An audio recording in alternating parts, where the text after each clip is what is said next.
If you've been thinking about whether you should niche down in your virtual assistant business, or if you should not, this video is for you because we're going to help you make that decision.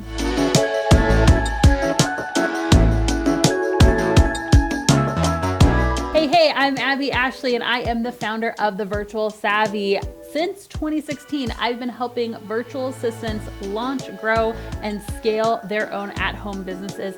And we have a community of over 70,000 people that we've helped lead into that work from home lifestyle. If you want to be a part of our tribe, make sure that you subscribe to this channel.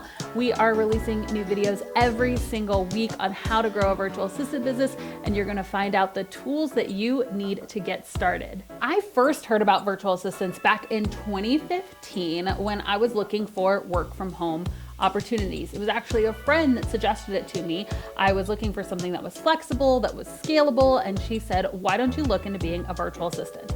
Well, when I first looked up what a VA could do, I thought, this is simple enough. I could totally do this. I can do customer service emails. I can do scheduling. I could be answering phone calls, right? There's so many different things that I could do to help small business owners. And that's what I started doing. Now, the clients honestly came pretty easily. I put myself out there. I really focused on marketing, focused on telling friends and family about what I was doing, went to networking meetings, and clients started to come. The only problem is once I started working with clients, I realized that so many of the services I offered, I actually hated doing, which is terrible. I had this amazing, thriving business, and there were things I didn't even enjoy. Now, I did love some of the things I was doing. I loved everything that was creative, right? I loved writing. I loved creating social media graphics. I loved working in any social capacity with my clients. But when it came to organizing things or really any detail-oriented task or anything where I had to be on the phone, I absolutely hated it. And I thought, why did I leave my 9-to-5? Why did I start a business to do something that I don't even enjoy? And maybe you're in that same place. Maybe you've started a business that you don't actually enjoy what you're doing, or maybe you're looking to start a business and you want to make sure you're not going to go down that path. And so if that's you, I want you to start thinking about ways that you could currently or in the future niche down. So first, let's talk about what is a niche or a niche. Which do you say? Let me know in the comments. So it's common, maybe you've heard this, that people will say the riches are in the niches, right? I don't know if you've heard that before, but the reason people say that is because the more you can specialize in one area. So let's say instead of being a general virtual assistant, I am a copywriter or I'm a YouTube manager, right? I am an Instagram manager, whatever that may be. When you niche down, you have the opportunity to position yourself as an expert. So instead of being a jack of all trades who can do a lot of things, you say, I am an expert at this one thing, and I'm gonna dive into strategy. I'm gonna create content about this. This is what I'm going to talk about, and this is what I'm going to be known for. And when you do that, it gives you the ability to position yourself as an expert, which means that you can charge more for your services. So I definitely get it when people say, hey, the riches are in the niches, right? I definitely get it when people say it's important to niche down.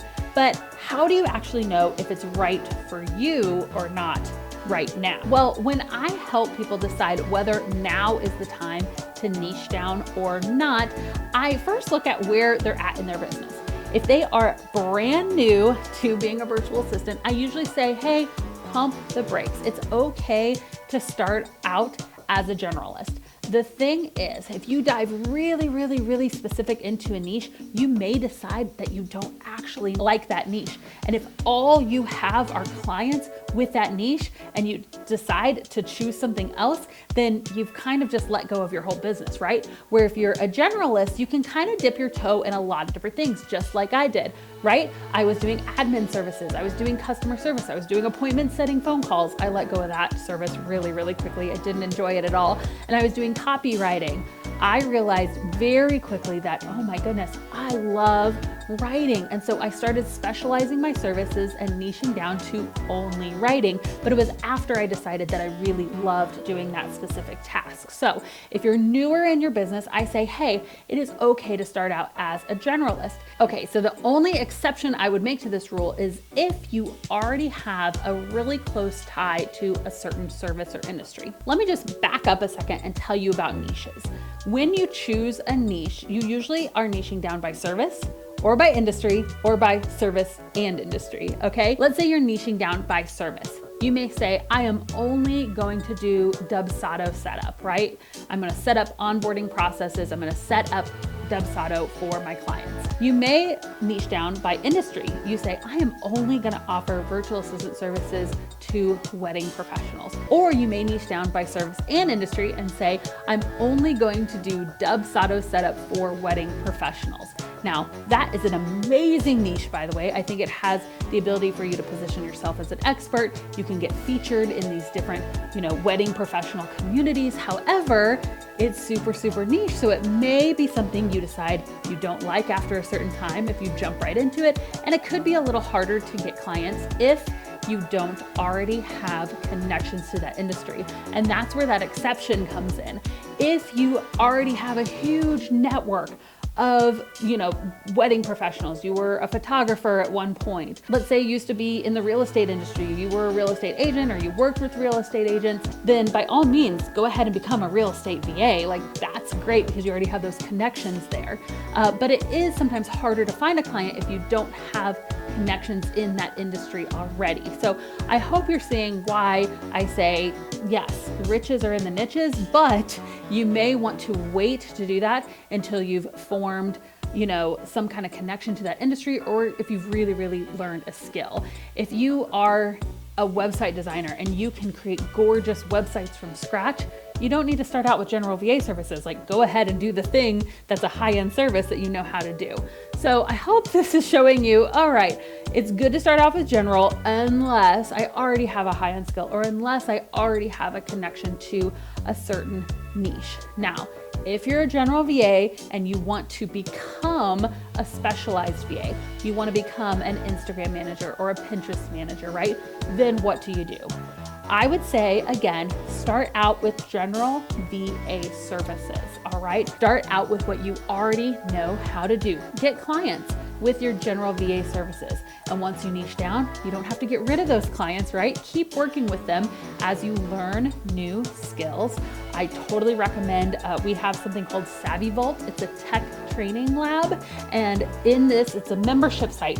We add new tech trainings every single month, and you can kind of dip your toes into Instagram management, podcast management, Pinterest management, right? There's all these different courses that you could take and decide, do I like this service or not? Maybe I'll add this service to my list of offerings, and then if I like it, I get some clients in it, I can eventually niche down to that. So that's the best path for most of us. If you don't already have a high-end skill that you can offer, or if you don't already have an industry that you're tightly connected to. It's so amazing to position yourself as an expert. I want you to niche down. Don't get me wrong, but let's take some time to learn different skills. Once you do niche down, you can position yourself as an expert.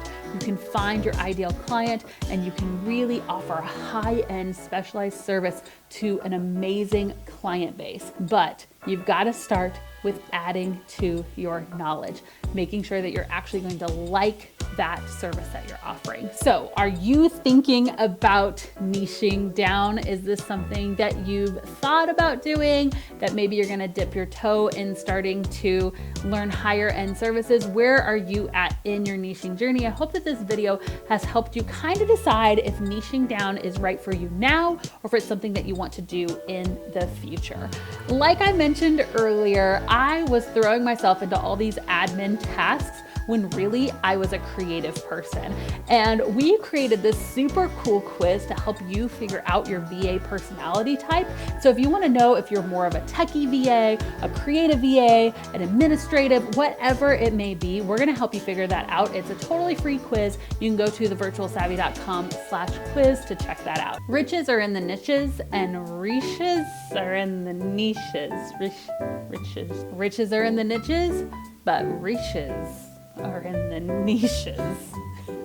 Rich niches. Niches. Riches are in the niches.